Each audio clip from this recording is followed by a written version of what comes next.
Assalamualaikum warahmatullahi wabarakatuh and good afternoon. I'm sorry about the delay. Right. So anyway, how are you today? Sihat ke?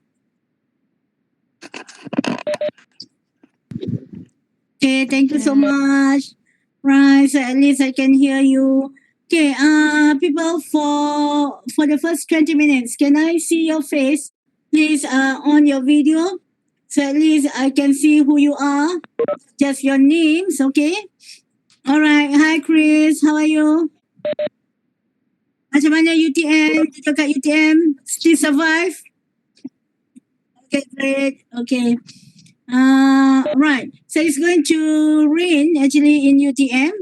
So I can hear the thunder already. All right. So anyway, well, we'll try to finish our chapter 8 as fast as I can, so we can continue with our presentation on the research methodology. So I hope you're already, what should I say, ready for the presentation. Okay. So chapter 8. This one also very important. Before we can start developing our instrument, which is our questionnaire, right?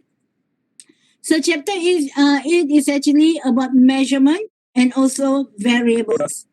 Okay, let's continue. Okay, so actually in our chapter 1 and also our chapter 3, we should be very clear what actually our variables that we want to use in our study or in our research. Okay, so you need to define the variable that fits with the theory or theories. Okay, and then you need to investigate whether the variable is unidimensional or multi-dimensional. That one also very important. Okay, and then you also need to assign multi-items to the dimensions. Okay, I already discussed in our previous meeting about what variables are, what construct are. Okay, and then I say in the variable, for example, after you have converted from your construct to your variables, and then only then you can start developing the items in your questionnaire. So the items is actually also follow your dimensions. Okay, so dimension is almost similar to the variable, but it will be this way. Okay, we start with the construct and then variable. We convert it into variable, and then we have dimension, and then we have items in the questionnaire. Okay. And then we also need to learn how to assign numerical scale to the items. Okay. So when I say the items, those are the questionnaire, the questions in your questionnaire or your instrument. Right. So what type of skills do we have? Right. So this one we already learned actually in our statistics class. All right. Before. So we have nominal, okay, ordinal, interval, and also ratio. So these two, the first two, A and B, this one is actually qualitative data. So it's going to be quali variable, right? And this one, okay, especially this one, interval, it depends, okay, how you use the interval. So if the interval is actually consists of nominal and ordinal scales, so this one can be also quali, right? But we are very confident that ratio, okay, this ratio is actually quantitative variable, okay? So this one quanti variable. Remember what is the difference? The difference whether you use number, that when I say when you use number, it means that from the number you can find the mean and also standard deviation. If you use number just for dummy, just to represent your variable, that one is not called quantitative variable, because you cannot use that dummy number, okay, dummy number to find your mean and also your standard deviation. So for example, you use 1 to represent female, 2 to represent male, even 1 and 2 is number, but it's actually not a ratio number where you cannot calculate the mean and also standard deviation, right? Right. So there are two types of response technique. When you distribute your questionnaire, and then what kind of question do you expect? Oh, sorry. What kind of response do you expect from your respondents? Okay. So for example, there are two. The first one we call it as rating scales. Okay, where you need to rate. So when you need to rate, the respondent is required to choose which one actually he likes and which one he doesn't like, for example, right? Toward your statement or towards your item in your questionnaire. And then the second one is called as a ranking scale, where actually the respondent is required. Okay, so the clue word here, the difference between ranking and also rating, okay? So where you need to compare, right? So you make a comparison between two or more answers, for example, okay? So the first one is rating. The second one is ranking. Usually ranking, we put in order. So which one is the best, which one is not the best, for example, right? That is ranking. So the first one, they just need to choose their preference. The second one, ranking, they need to compare. So if you understand the concept, so then you will understand what rating skills and ranking skills are better. All right? Right. So what is actually rating skills? There are quite a number rating skills used by people, by researchers, when they are developing their items in their questionnaire. So for example, we have dichotomous scale, multi-choice scale, Likert scale. This one is the most popular one used by our students. All right, Likert scale. And then we have semantic differential scale, numerical scale, staple scale, constant sum scale, and graphic rating scale. So what I want you to do, okay, your next assignment where you need to develop questions in your questionnaire, right? So you need to use all these type of rating skills. That one will be your next assignment. So every single skill you must have two questions or two items to represent every single type of rating skill, right? So what is actually dichotomous scale? Dichotomous means two. You have two choices. For example, you have the answer yes or no, male, female, go, not go, like, don't like, for example. So that one we call it as dichotomous scale, where you only have two, okay? Two responses or two choices. What does it mean mutually? Okay, mutually means yes and no doesn't, it means totally two different things. When people say yes, the answer doesn't affect no. All right. So there are two totally different answers. That's what it means. Okay. And then this one, multiple choice skill. Okay. This one, I'm sure you are very familiar with it, where sometimes we also call this one as structured question. Okay.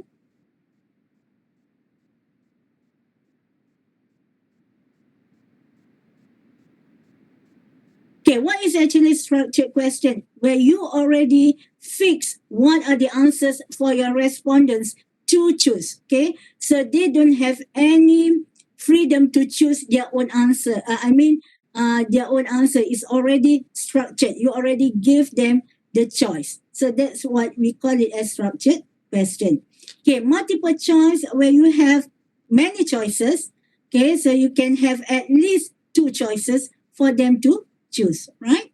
So it must have more than two options. Okay, for example, which of the following products would you choose? Would you purchase online? Is it air ticket, insurance, groceries, and so on? All right, for example. And then the most famous used by our students, okay, is called Likert scale. Likert scale, okay, I already mentioned this one, I think, before. And for those who already took my class in statistics, we already applied this one when we developed our questionnaire before, right? So Likert scales actually allows a respondent the opportunity to express their perception, right? So this is very important. It just based on the respondent's perception about an attribute about something. Okay. So for example, we always start either, okay, you can start with a positive, very positive to, oops, sorry, positive to negative, okay? Or it can be from negative, okay?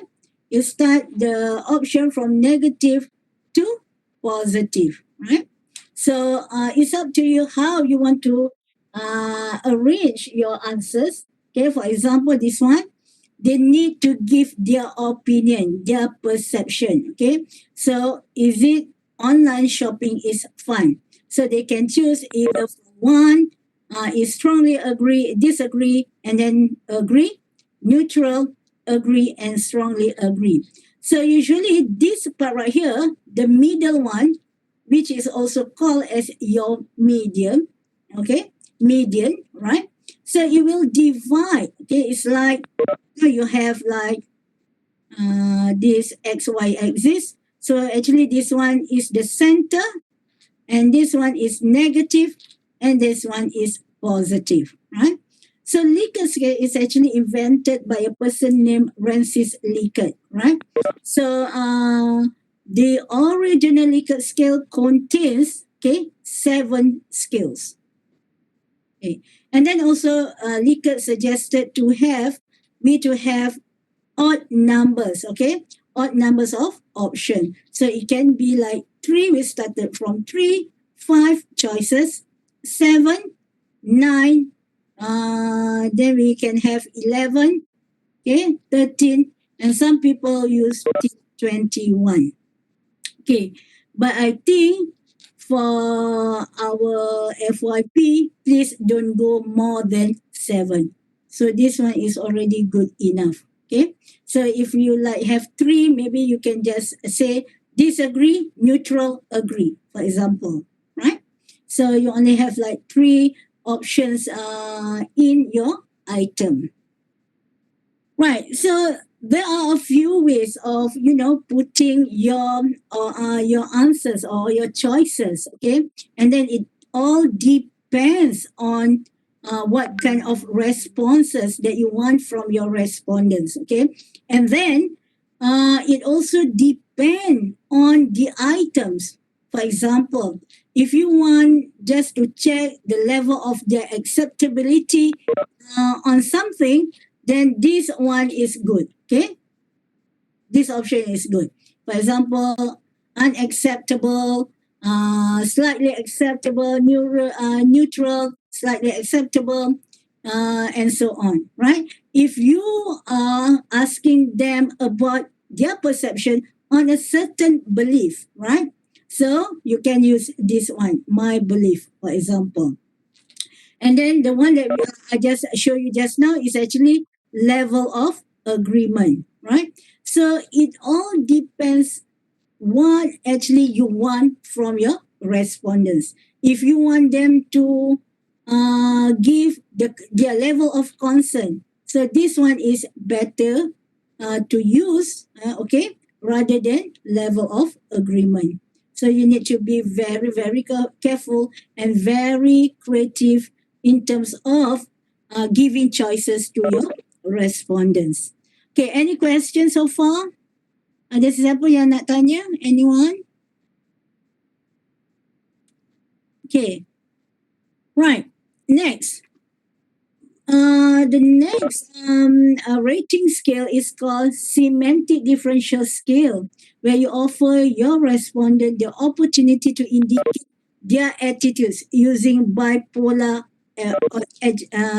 adjective. Okay, so bipolar, so you means you just put this one, these 2 things, okay, left on the left and right, and then it seems that whether where does it go? Okay, so if they think that it just a bit boring, maybe they just stick here. Okay, they just put it here, or they can, okay, if they say it's very interesting, they can mark the answer here. Okay, so for example, right, so it's just that you give two different scale on the left and on the right. Okay, right, so the next one is you use a numerical scale where you give your, okay, your respondent some numbers, okay, and then ask them to give the rating based on their attitude. So, for example, using the scale below, state how frequently you purchase following product online. So, they don't need to use all the numbers here, 1 to 5, but they will pick only the most suitable number for their that can represent their attitude. Okay, so for example, they say, okay, for air ticket, maybe that's the most frequent they use, okay, in terms of online. And then grocery, they prefer to go to the supermarket themselves. They don't really like to shop online, for example. So they maybe just put 1. And then fashion products, yeah, they like it, but not, but still, they're really concerned about the sizes and the look of the fashion product. So maybe they just use 4. Not that very, very frequent, but frequent. Just frequent, for example. So this is one of the ways of where you can ask your respondents to give responses based on their attitudes, right? Right. The next one is staple scale. Right. Staple scale is actually invented by Jan Staple, right? So it allows a respondent to express their attitude about an attribute either positively or negatively. Okay, one thing good about this one, where you can have multiple, like multiple dimension or multiple things that you want to ask, and you ask them to choose which one is actually good based on their attitude, their perception, right? And then they just choose this one where at the end of the day, you can see their preferences. Okay, for example, state how satisfied you are with the following online company, right? So it seems that -3 is not satisfied at all. +3, very satisfied. Okay. So for example, for Amazon, so very satisfied, right? And then eBay, okay, just okay. Alibaba, okay, not a good experience. Maybe you can take this one, for example. So you can see, okay, that actually your respondent is actually prefer to use Amazon most of their time, right? Okay, understand? Okay ka? Alright, alright. Ain, are you okay, Ain? Ain? Shikin. Ya, Shikin ya aku. Ya, doktor. Adakah anda memahami apa yang telah berlaku di sini? Saya memahami. Sangat bagus, Shikin. Anda ialah seorang pelajar yang sangat bagus untuk hari ini. Okay, thank you so much. Okay, let's Okay, doktor. Alright. Okay, next one. Okay, what do we have for the next one? Okay, the next one is graphic rating scale. This graphic rating scale is actually very, very effective when your respondents is actually they are children, small children, and then makcik, where they don't like, to think much, right? So this graphic rating scale very effective and very good for you to use, okay? Because it allows a respondent to place a mark at the appropriate point on the line. So we use visual graphics, okay? Actually to express what actually we want from them, okay? So rather than, okay, you put here, okay, 1 is you actually disagree, 5 agree, for example, some of the machi and the kids, they don't really understand why actually you want. Okay, so what you can do, you can use visual graphic. Oh, so especially for the kids, they know, oh, this one is happy, this one not really. Okay, this one unhappy and unhappy. So they need, you just say, okay, you need to mark at any point they like. So for example, this one, okay, oh, using what? Express your feeling when you receive a parcel from an online shopping company, for example. Okay, not okay. Sometimes it's good. It depends. Sometimes it's called post laju, but actually it's not that laju. For example, oh, I don't like it. All right. Okay, so you just mark it here, for example. Okay, so this is, as I said, it also depends on who your respondents are. Right. And then after that, after we already discussed the rating scale, now it's time for us to discuss on the ranking scales. Okay. So the ranking scales, as I said before, the purpose, the difference between the rating scale is this one is to compare, right? To make comparison. So that's the purpose. So there are three types of ranking scales. So the first one, we call it as pet comparison scale, force ranking scale, and the last one, comparative scale, right? So pet comparison scale actually offer a respondent a choice between two objects at one time. So they need to compare which one is they prefer most. Okay. So for example, please select one of the following pairs in terms of quality mobile phone. So you give them two choices. So you give either Samsung or Motorola, for example. So they need to compare which one is actually they think is more quality. So for example, they think is Samsung. They just mark there, right? And then the next one, force ranking scale. So it means that you force them, okay? You force them to make a ranking, okay? Or they will need to put them the answers, okay, the choices in order. Okay, for example, assign 1 to the most preferred choice and 5 to the least preferred. For example, Apple number 1, and then goes to 2, all right? And then number 3, number 4, and number 5, for example. So you force your respondents to give ranking to all the answers, right? And the last one is comparative scale, where you offer the respondent a standard of reference to assess attributes. Okay, so it looks like Likert scale. It looks like Likert scale, but then this one is actually you use the word compare, right? So it says compared to your previous mobile phone brand's performance. Okay, how do you feel about the current brand? So you need to compare the current brand and the previous brand. So then they need to give their responses. Okay. So for example, it doesn't make a difference. Okay. For example, before I use Apple 6, now I use Apple whatever. So about the same, for example, right?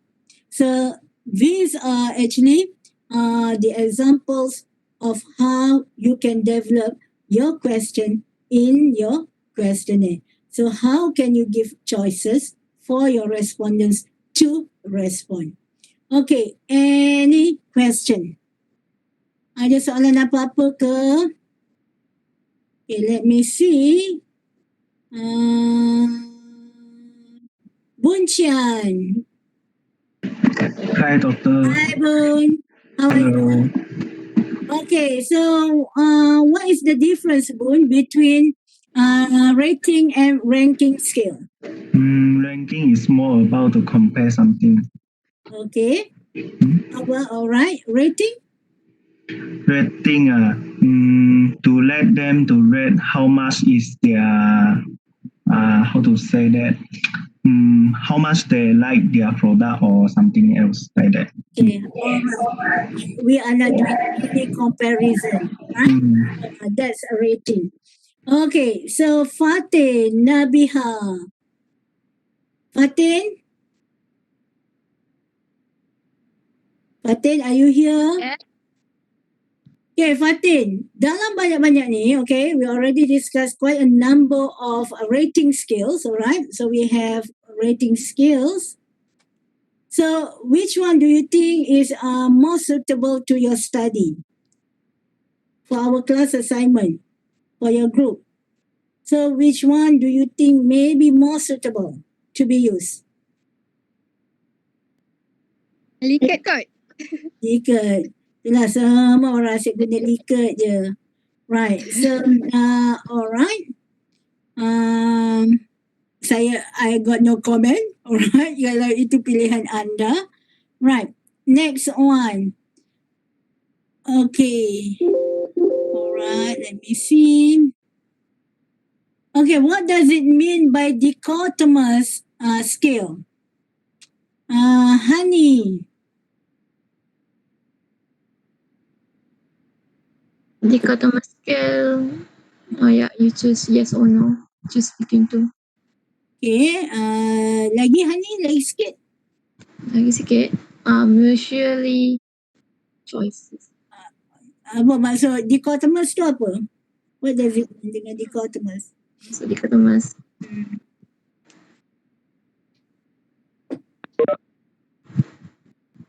Tahu tak? Tak. Okay, dichotomous tu kita ada dua pilihan dalam jawapan.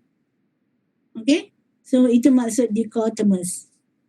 Right? When we have only two choices in our answer, in our choice. So for example, yes, no, laki perempuan, okay? Pergi tak pergi, something like that. Okay? So we have two choices. Right. So okay, I really hope people after this, okay, as I said, your next assignment will be you need to develop questionnaire, all right? And then in the questionnaire must have all these ranking and also rating skills. You need to develop to create two questions for each type, okay, for ranking and also rating skill. Okay, tak Dini? Dini? Ya doktor, okey je. Apa khabar Ulu Tiram? Okey eh? Okey je doktor. Hujan tak? Untuk redup macam nak hujan lah. Okay, alright. Okay, let's continue to the next one. Right, so we already know there are two types of skills when developing items in our questionnaire. Okay, so now let's move to the next one, which is the goodness of measurement. When I say the goodness of measurement, how good the measurement is. That's what it means by the word goodness. Okay, we want to test whether our measurement is good or not. When I say measurement, your questionnaire, okay, the whole questionnaire, the set of your questionnaire, your items, and also your questions. Okay, so we need to think about it. Okay, when we want to test how good our instrument is, we need to check the reliability of our measures and also the validity of our variables, right? And the last one we'll talk about formative and reflective. But the most important for you to understand is these two things, right? The reliability of measures and the validity of your variables. So I did mention about this reliability before, okay? So reliability is actually the degree how consistent our instrument is, okay? So if we want to check, okay, to measure something about, personality, so it must be reliable, not just to one person, but to everyone that we use for as our subjects or our respondent. So I did give one example is actually the famous football player, for example, Messi. Okay, so we know that Messi is a very reliable player, football player. So every time Messi go to the to any what should I say whenever he plays Matches. apa apa dia ni Matches. Perlawanan. matches alright, sebab saya ni bukan orang football, so I don't know much about it. Okay, so for example, every time he plays, we know that he's going to play well because he is a reliable player. Okay, so that's what we call it as reliability. So if an instrument is reliable, so it can be used many times. Okay, and then the finding or the outcome will be the same. That's what we call it as reliability. So how can we test whether our instrument, our questionnaire is reliable? So there are a few ways of doing it, okay, to test it. So the first one, if we employ when the same set of measurement for the same sample is provided in two different occasions, okay? So for example, I give the test, okay? I develop a test, for example, and then I give to my respondent in, for example, March. Let's say first November 2020. Okay, and then I want to check whether my instrument is reliable or not. So I give it again, maybe after 2 weeks. Okay, to the same respondent in 15 November 2020. So for example, right? So I want to just check whether my instrument, my questions, okay, my items actually can be used many times, okay? So it will give the same outcome or the same result from these two times, right? Two different times. So actually this one, what we can use, remember we have learned the t-test in our statistic class. It called pre and post test. So we need to use t-test in order to test this test-retest reliability. So what we want to do, hopefully, that there will be no much difference between the first test and the second round of the test. Okay, so and then but you cannot give, like, for example, the first test on 1st November and then the next day you give it again to your respondent. Cannot. You know why? Because they still can remember the questions. So for example, they just realize after the test, oh, I shouldn't give this answer A. I shouldn't give the answer that, this and that, for example. And then tomorrow they still can remember the question, so they will change their answer. So in that sense, it seems that our instrument is not reliable. So that's the reason you need to really know what is the best time gap, okay, for you to give the second test. Faham ke tak? Do you understand? Mira, faham tak Mira? Doktor, dia kalau yang saya faham kat sini, kita ambil masa sebab kalau kita bagi terus esok, dia dah boleh hafal jawapan tu. Betul. So nanti kita yang ditipu, bukan kita yang tertipu. So and then it cannot be too long also.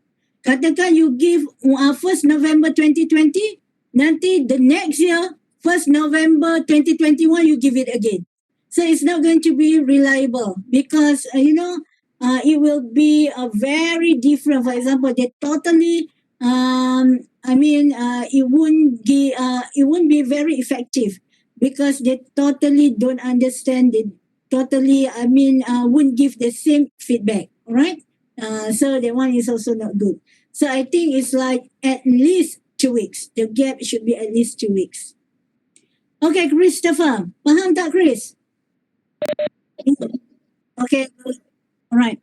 And then the next one, in order to check whether our test can be used over and over again, okay, we want to check the reliability of our test where we prepare two sets of parallel tests, right? So, for example, you want to test their, for example, math class, okay? Math test. So, what you can do, you give set A, and then you give set B, okay? But the test should be similar in terms of the question. Maybe you just change the number, for example, and you give it at the same time. You don't repeat, after a few days or a few weeks. So you give them at the same time, parallel time, and then you measure whether how good you can check the score, how good your math is. Okay, for example. And then the next one, iterator reliability. Okay, iterator is slightly different than this one. This one where your subject, your respondent, they need to take two tests. Okay, but similar, right? At the same time.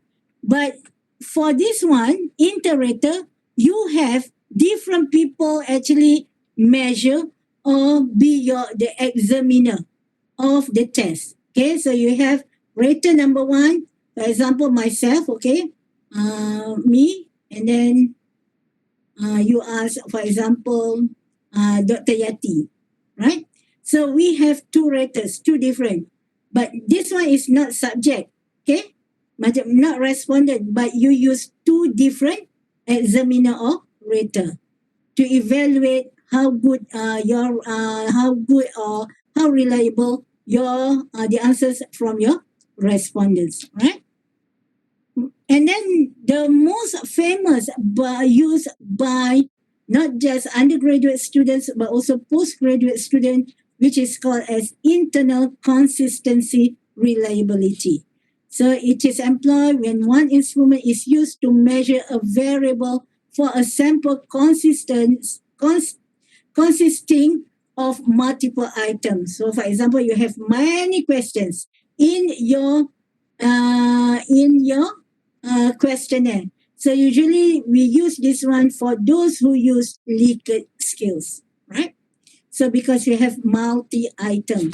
So and then we will test by using Cronbach alpha value. So this one we can find it in SBSS, right?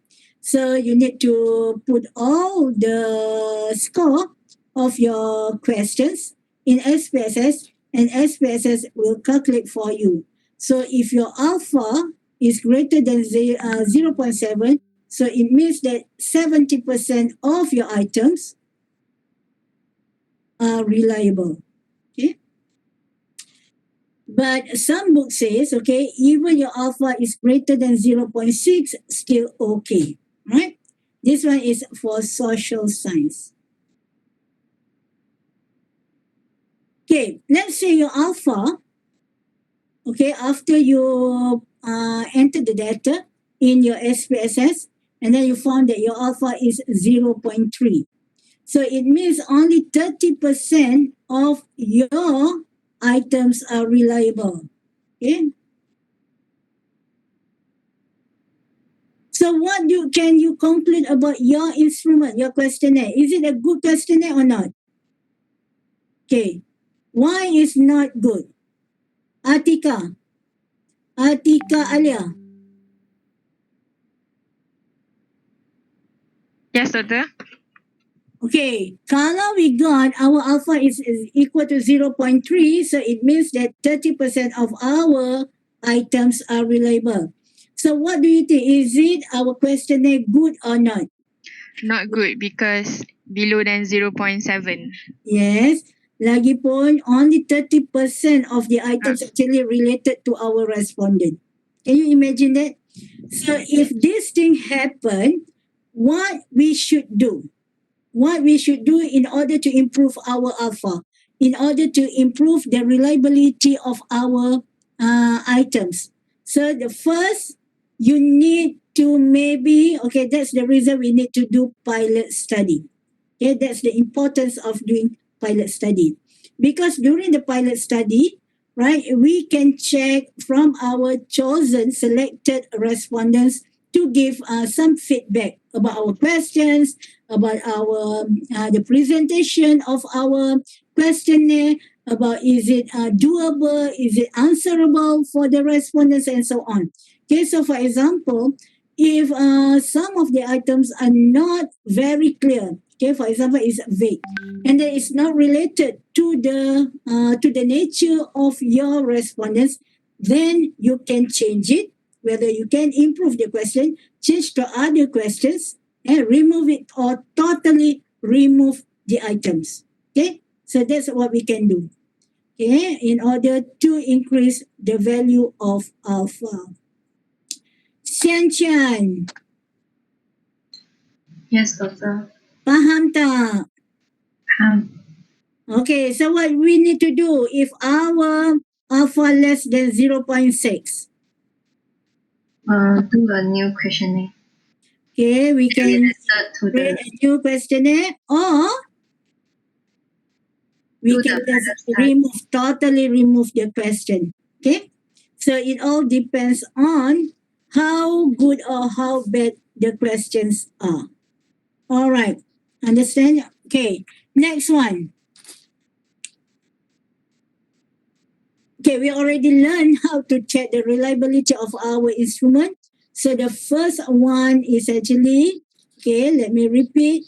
So we can use test-retest reliability technique, okay, where we use the same questionnaire but at two different times, okay, but use the same subject or the same respondent. The second one, we call it as parallel forms, where we have two different version of our questionnaire, but it must be similar, almost similar, and we give the rest to the respondent at the same time, right? And the second one, we have inter-rater reliability. What we can do, we ask two different people, okay, to rate our questionnaire, our instrument. That's what we call it as inter-rater reliability. And next one, we call it as internal consistency reliability, where we need to calculate the value of alpha. Right. Is everybody okay? Okay, so let's continue. Okay, let's take a break for 2 minutes before we go to the next slide, which is validity. 2 minutes.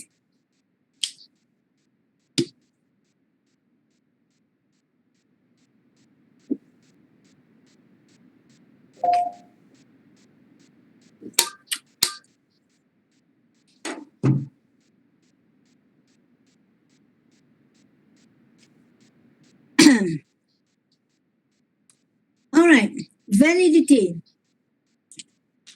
Just now, we want to check whether the consistency of our instrument, whether it can be used many times, okay, and for for different people, for example, yeah. And then the next one is called validity. So validity is actually to measure, okay, whether what we want to measure, the instrument that we use is actually to measure what we want to measure. So for example, if you want to measure the personality of someone, so the questions, the items must be something that can really measure about someone's personality. Okay, so the degree of accuracy in measuring what is supposed to be measured. Okay, a high validity value indicates that the high degree of believability in research. So, for example, you cannot ask, for example, just now Messi, you cannot ask Messi to play badminton. You cannot ask him to play tennis, for example, because he is not a valid player for those sports, right? Right, and then validity of variable. So we have three different kind of validity. So you need to look at the content of your instrument, the content of your questionnaire, and then the construct. So when we say the construct, so it means construct. Remember, so it must related to the theory. So whether you got this construct based on a very good theory. Okay. So and then criterion validity refers to degree where the measurement is adequate to differentiate individuals on an attribute. So whether whatever you are measuring can give a very good conclusion about something. So for example, for those who got A in their mathematics, for sure is not the same as those who got B in mathematics. So you can make a difference. Okay, so those who got A, we can call them as good student. This one is a moderate student, for example. So whatever you measure, you can actually tell, oh, this one really agree about something, and these people really don't agree about something. Okay, for example. So you can actually identify them by, their score at the end of your questionnaire or your survey. Okay, for example. Okay, in terms of validity, so we have the first one. We call it as content validity, the one that I just said just now. And then there's also face validity, right? Does the test appear what it aims to test? So this one is under content validity. And then construct validity, we just discussed whether it really based on theory. And then this one, we don't really talk about it much in this class, okay? But actually, this one to represent the criterion validity. Okay. And then, okay, content validity. How can we check? Okay, how can we check whether what we have done, what we have, our items, our questions in our questionnaire is actually good? Okay, so you need to ask experts and professionals whether what we are developing, what we already included in our questionnaire is actually can be used for the title or for the purpose of our research or study, right? So, for example, this one, hold on, let me.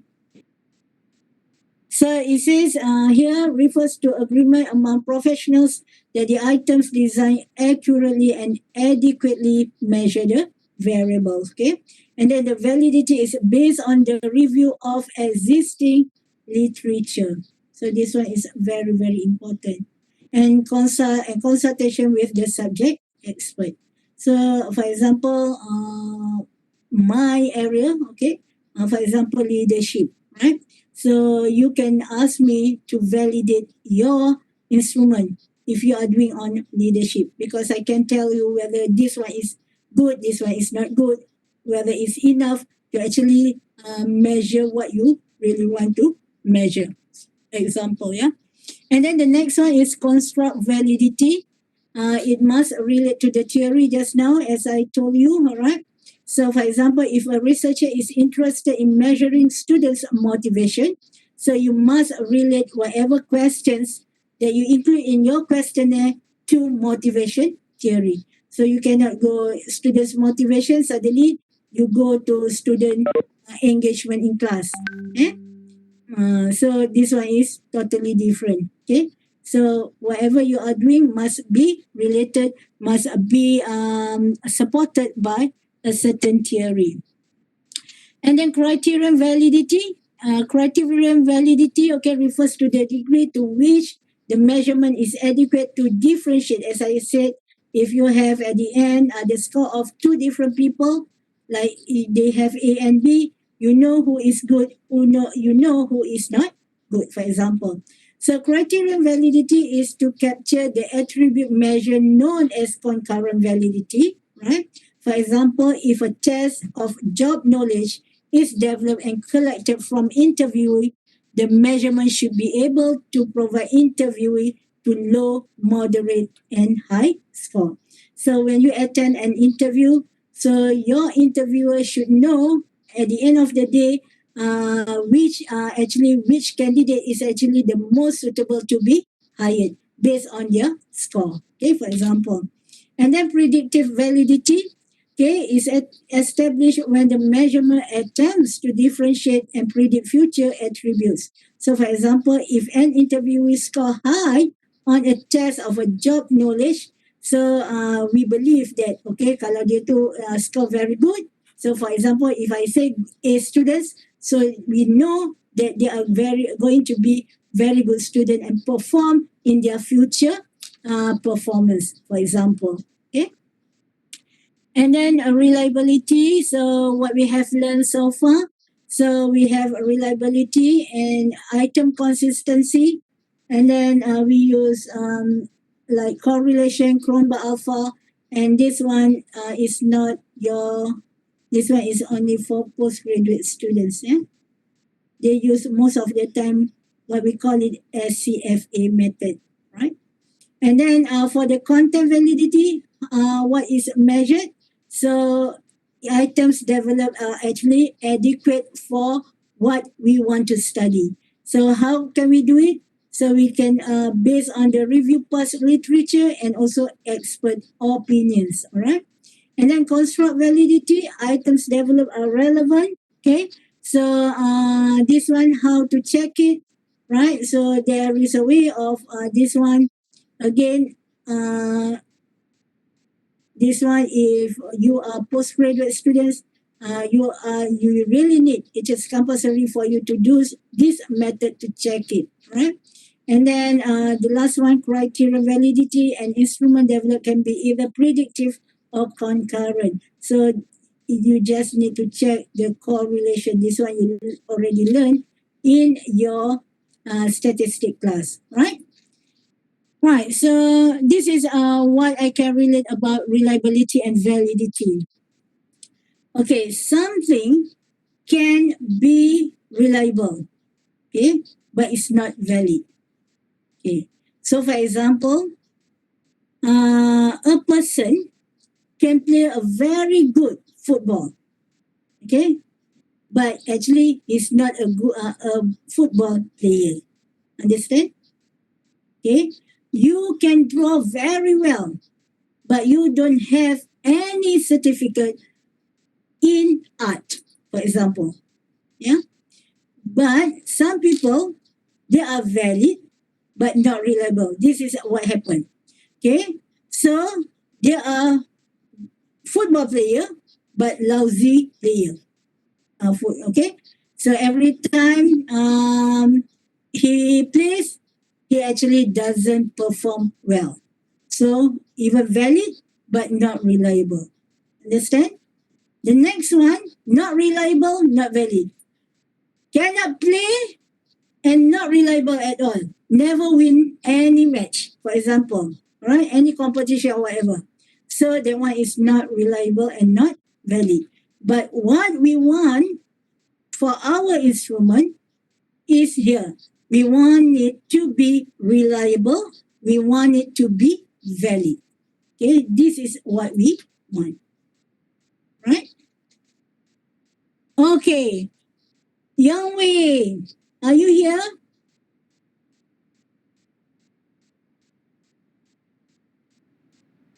Young Wei?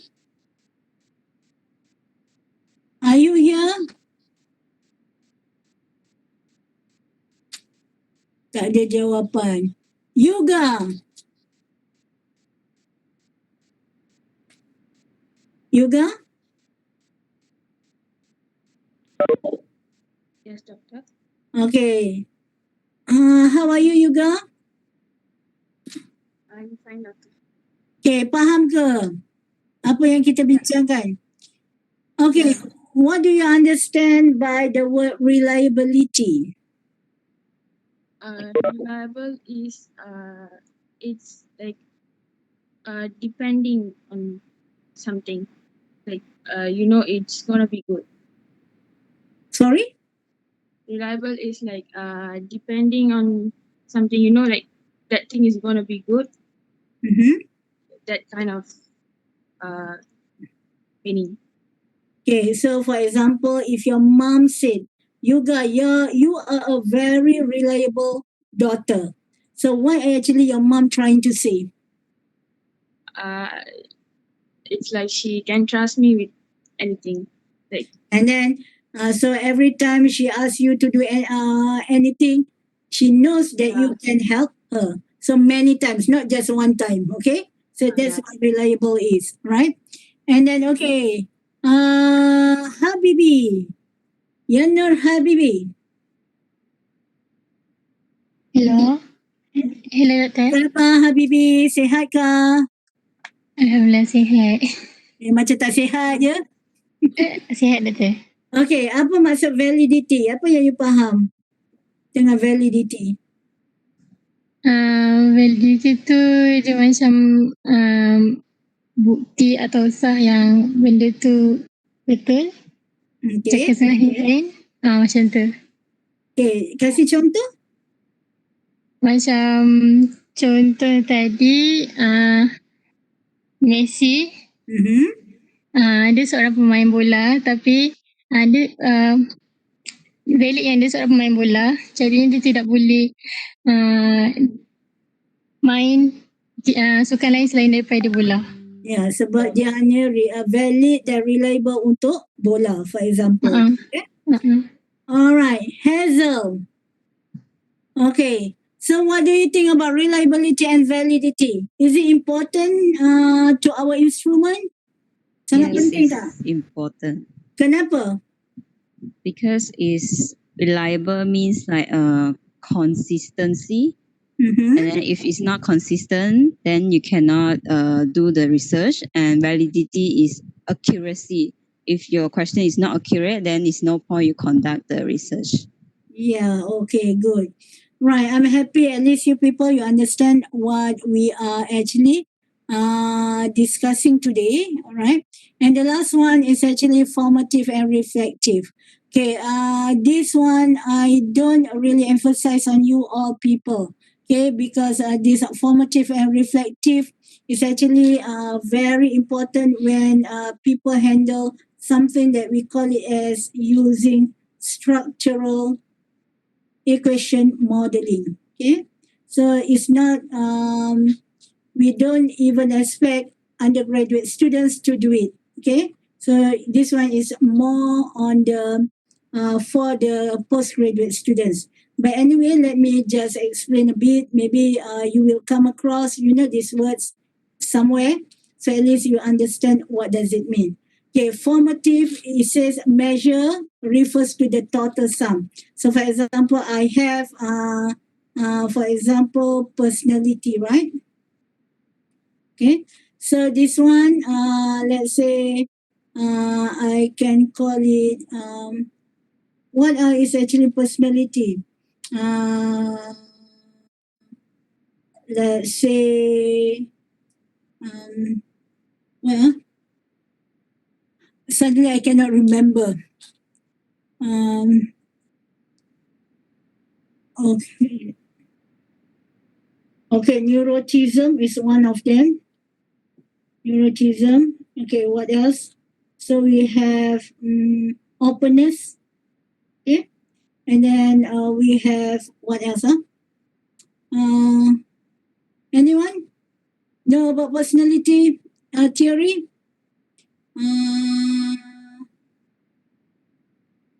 Consciousness. Okay. Conscious. I cannot remember how to spell consciousness now. Okay, so there are, for example, this personality is actually represented by 3 dimensions. So this one is your construct, correct?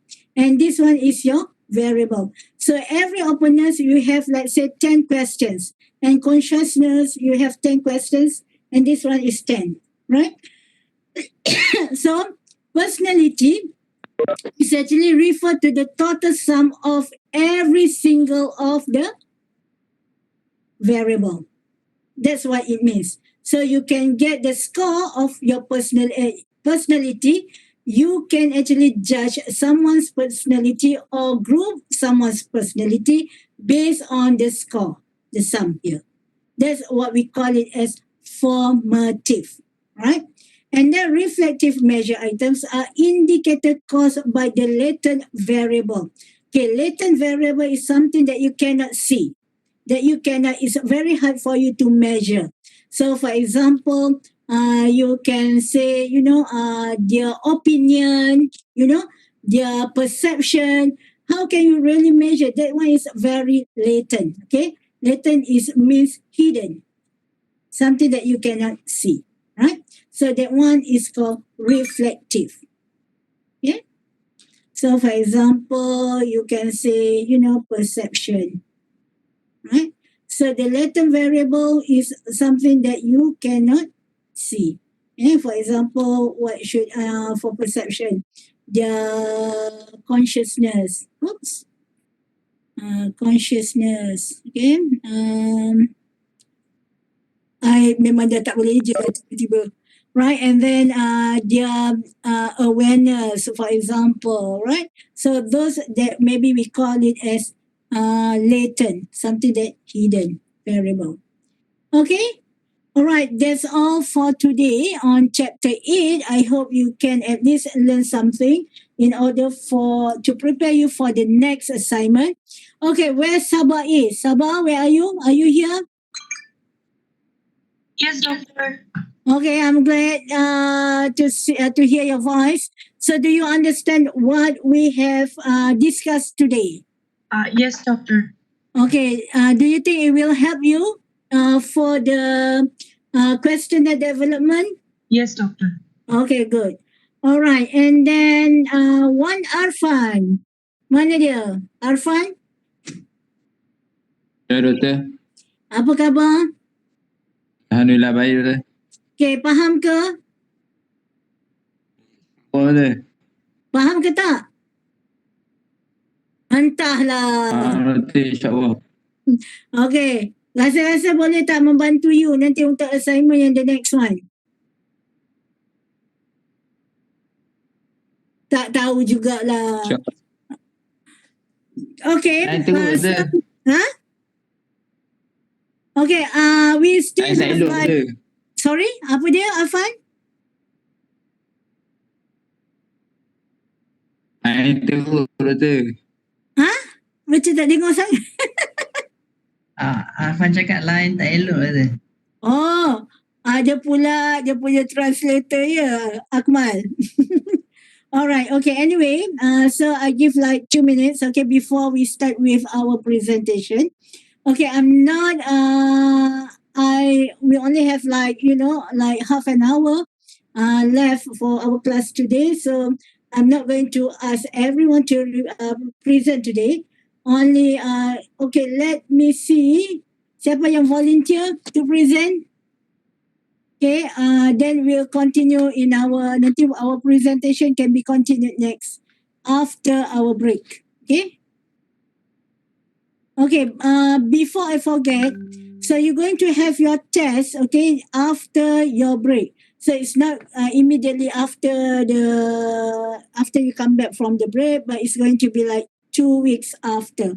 So whatever it is, I will inform you, okay? When we are going to have our test. Okay, ada siapa lagi? Okay, come on. Siapa yang nak start dengan our presentation? Hello, Doktor. Ya. Ya, Habibi. Kalau grup kami nak present dulu boleh? Ya Allah, Habibi. Boleh? Sangatlah. Makin saya sangatlah saya sayang kat you. Silakan Habibi. Kejap, Habibi kan? Kesayanganku. Mana nak share? Okay ni. Kejap Doktor. Ya, Habibi. Ekor saya macam tak bergerak ni. Saya tengah macam panas-memanas ni. Doktor nampak ke? Nampak. Okey, nampak sangat. Okay. Kejap. Okay. So, our team member is Arman, Christopher, Danish, Habibi and Sharafina. Okay. Okay, our topic is social distancing and hygiene amongst foreign workers housing in Kulai during the pandemic of COVID. Okay, this is our research paradigm. The first one is positivism. Okay, our research aim is to emphasize on the relationship between poor foreign worker hostel attributes and lack of social distancing and poor hygiene that can contribute to the new cluster of COVID or other pandemic in Kulai. So our cost is because of confined space, and also the employers fail to accommodate a proper facility about the housing of foreign workers in Kulai. Okay, and the effect is of the lack of social distancing between the foreign workers, and also poor hygiene and exposed to contagious diseases, such especially during this pandemic of COVID. Okay. Next is our validation of objective to identify whether social distancing and hygiene adhere amongst foreign workers in Kulai during the pandemic, especially in their housing, which is living squatter under the confined space. Okay, and from the data, we will know whether the housing issue limit, and we can prevent them from practicing the SOP. Besides, our objective is also to investigate whether the foreign worker should be placed under one specific area by the employer or individually, and also to investigate, determine by using the Pearson correlation test, where we will analyze the relationship between housing issue and foreign worker hygiene. If the relationship is strong and positive, we can conclude that the housing issue prevent and foreign worker from good hygiene, and verify the need to the place foreign worker under one specific area. Our research are using the deductive approach, which is fixes the relationship between the foreign worker hostile attributes and lack of social distancing and poor hygiene, and also can contribute to the new cluster of COVID and other pandemic in Kulai. This is our research reasoning. The first one is theory. We will start with the relevant theory that relate with our foreign workers housing and others. Second, we develop the hypothesis, which is we relate the social distancing and hygiene with foreign workers housing.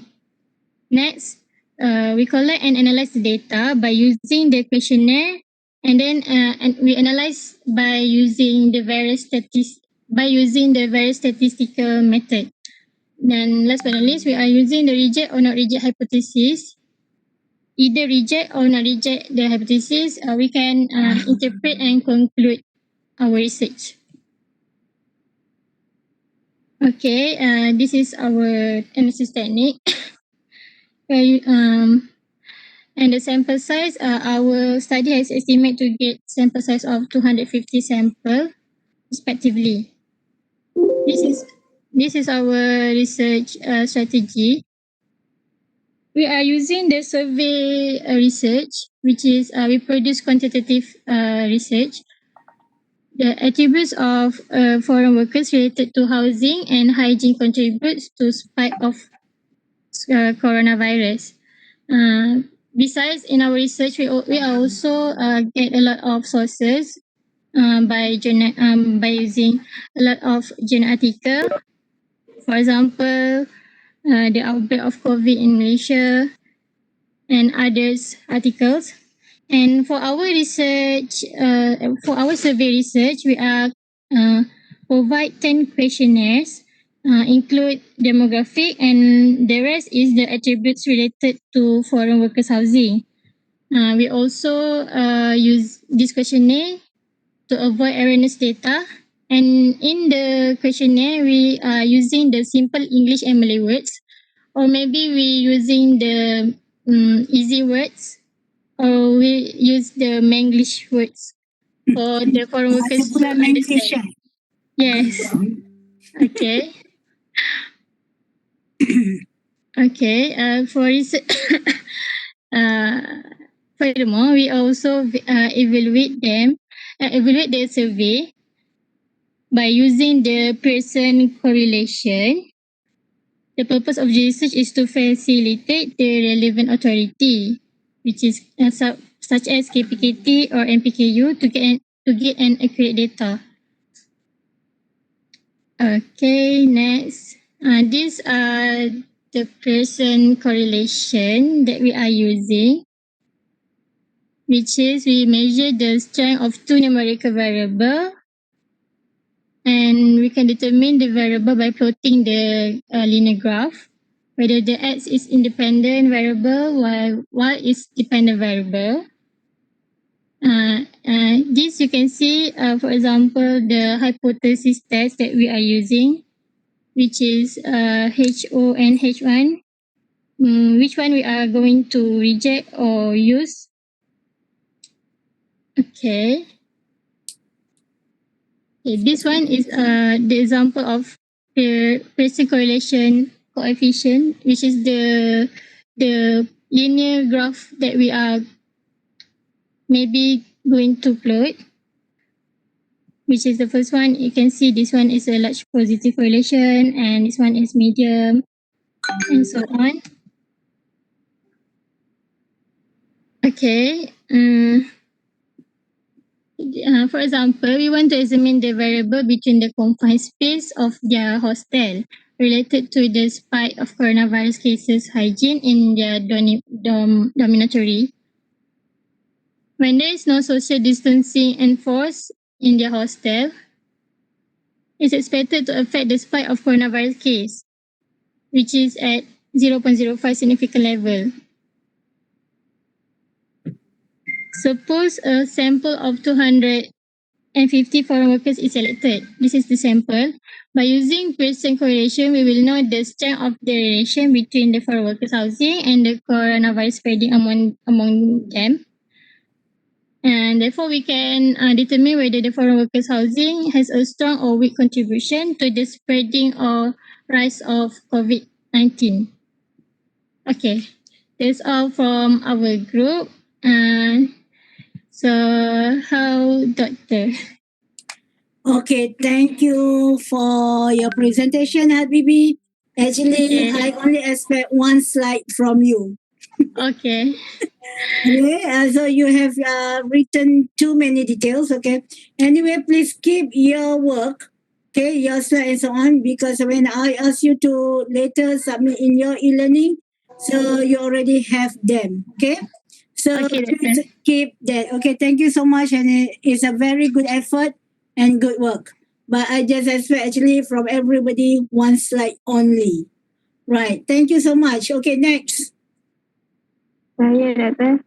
Siapakah anda? Perkenalkan diri anda. Anissa. Okey, dipersilakan Cik Anissa. Mana?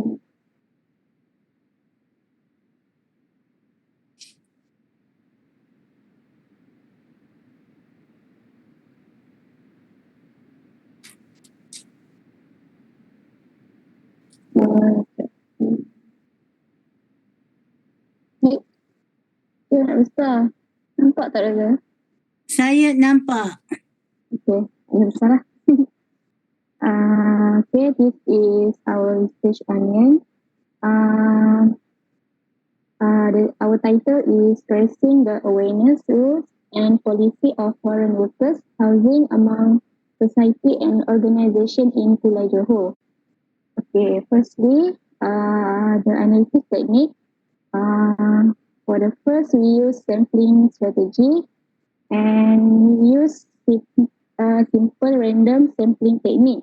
It means we follow a lucky draw procedure and we assign a running number to each unit in the sampling frame. Then we select unit randomly accordingly to the number suggested by a random table. And for the unit of analysis, which is among foreign workers in Pulau Johor, then for sample, we refer based on rows of. Wow, you are really my student. You are using Rosoft, not using Gridget and Morgan. Thank you. Okay, the second is time horizon, and we use longitudinal because our survey is research design that involves repeat observation of the same variable. Okay, for research strategy, we are using surveys as our research strategy because this is the most suitable method in this current situation. And for the next is research choice, we use mixed method because because the combination of quantity and quality in our research. For the next is research approach. We use inductive because this does not presume logically definitive support for the conclusion, but rather a mechanism of reasoning. Then, for the hypothesis that we may plan to investigate and test, we conclude with general conclusions and create new theories. And the last, for the research paradigm, we use pragmatism because it is involved in mixed method approach and to the research problem and not involved in philosophical debates. Then this can be true subjective or objective, and sometimes we can just combine the subjective and objective techniques. That's all from me. Thank you. Okay, thank you very much. Okay, as I said, please keep your work when you need to submit later, so you already have it. Okay, thank you so much. All right, so let's continue with the next one.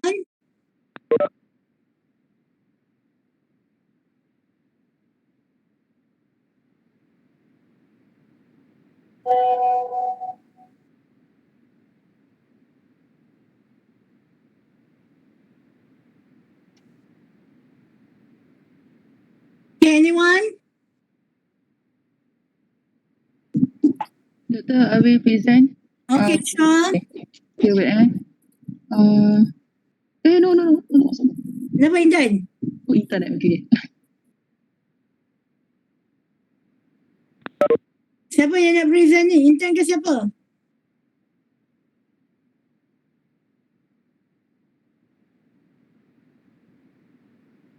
Doktor? Okay. Cuba besarkan sikit Intan. Kejap doktor. Macam mana? Oh ni. Saya tak nampak. Jadi yang ni saya daripada grup dah nampak doktor besar ni? Yes, good. Saya buat our topic is on the impact induced by foreign worker on the perception and expectation of B40 group in the workplace at Johor Bahru. So this is our research methodology. So the analysis technique that we are going to use is, the first one is we are using ANOVA test. We want to determine the perception and expectation of B40 groups toward the foreign employee. And the second test that we are going to use is to identify the relationship between B40 group and foreign employee. We use two tests because we have two objectives. Okay, so second one is the time horizon. We choose the single cross-sectional because we only take the survey one time. The next is the research choice mixed method. Our survey consists of quantitative and qualitative information. For the research strategy is we are using survey to gathering the data about the population of interest. For the research approach is deductive. We are going to aim at testing and existing the theory, and for the research paradigm is the positivism. So that's all from our group, Doctor. All right, good. Thank you. All right, thank you, Doctor. What does it mean by single cross-sectional? Single cross-sectional tu ambil data tu satu kali je. Contoh kita pergi survey dekat orang tu, satu kali je kita ambil data daripada orang tu. Dia ada yang lagi satu tu kita ambil 2 kali daripada orang yang sama. Okay, tak apa. Alright. Okay, thank you. Terima kasih Intan. Betul ke salah? Nanti kita tak apa, kita akan baiki. Alright? Alright. Okay. Okay, last one. Okay, for today. Okay. The very last one. Yes, Yichi.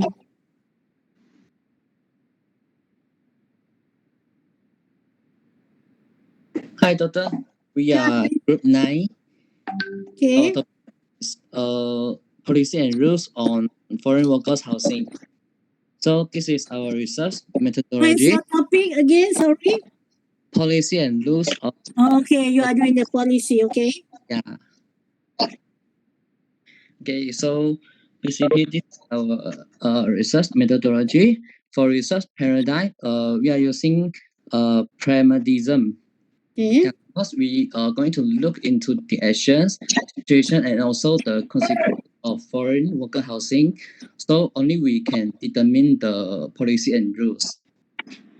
So for research approach, we're going to use deductive. Because our objective is to determine a new policy and rules. So we have to use this kind of approach. So we cannot use inductive. So for research strategy, we are using survey.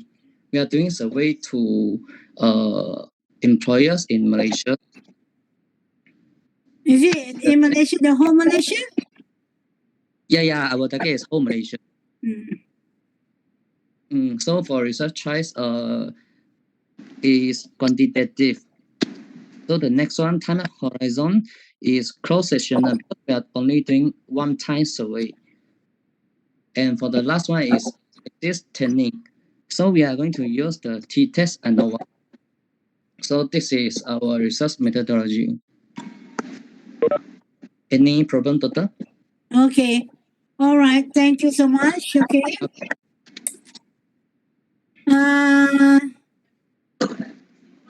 Right. So, okay. So, for those who haven't presented today, I will continue after the break. Okay. So, but what I can see, my conclusion from the presentation of a few groups today, at least I know you understand what you are doing. Okay. What is actually what you want to achieve at the end of your study. Right. So I will explain more in terms of your assignment, next assignment that you need to do regarding the development of the questionnaire. Okay. So as I said, you need to develop 2 questions for each type of rating and also ranking scale. Right. So that's your job for your next assignment that is due after the break. Alright? So any question? Ada siapa yang nak tanya apa-apa? So you better ask me now. Anyone? Nak tanya apa-apa ke? Okay, so just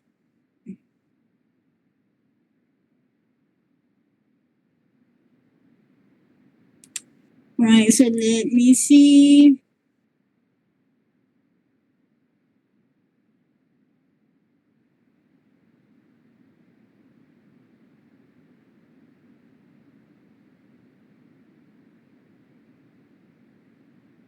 Sekejap you all.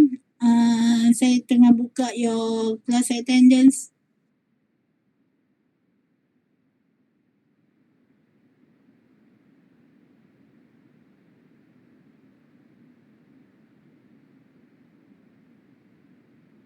Okay, section 1 please. Okay, have a good break. Please take care of yourself.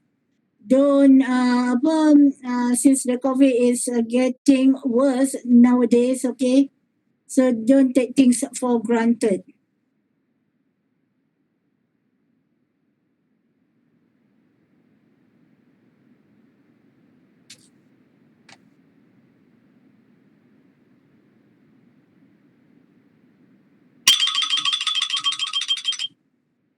you, Zu? Tapi kat mana? Kat bilik. Tengah kelas ya? Kak Hafiz. Kat bilik, dia sudah sajak atas barang. Okay.